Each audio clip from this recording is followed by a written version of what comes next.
तर आज मला ह्या जुन्या साडीपासून लहान मुलीसाठी म्हणजे 10 वर्षाच्या मुलीसाठी धोती पॅन्ट आणि वरती टॉप असं शिवायचं होतं।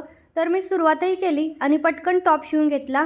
टॉपला चेनसुद्धा लावलेली आहे, तुम्ही बघू शकता बॅक पार्टला, कारण की लहान मुलींना विअर करणं अगदी सोपं जातं त्यामुळे।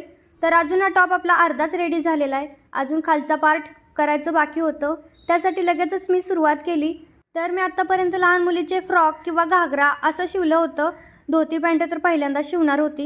आणि हा होता तिचा मापाचा टॉप, बघू शकता। आणि सेम असा मला शिवायचा होता साडीपासून। तर सेम टू सेम झाला का नाही कमेंटमध्ये नक्की कळवा। टॉप शिवल्यानंतर लगेच रात्रीचं पॅन्टचं पण कटिंग करून ठेवलं आणि दुसऱ्या दिवशी पॅन्ट शिवली। तर पूर्ण ड्रेस इथं तयार झालेला आहे, बघू शकता। धोती पॅन्टसुद्धा मस्तच तयार झाली आणि त्या मुलीला तर इतका आवडला। तुम्हाला कसा वाटला कमेंट करून सांगा। तर मी दोन्हीचे 100-100 असे 200 रुपये ह्या ड्रेसचे पूर्ण शिलाईचे घेतलेले आहेत। व्हिडिओ आवडला तर लाईक करा, बाय।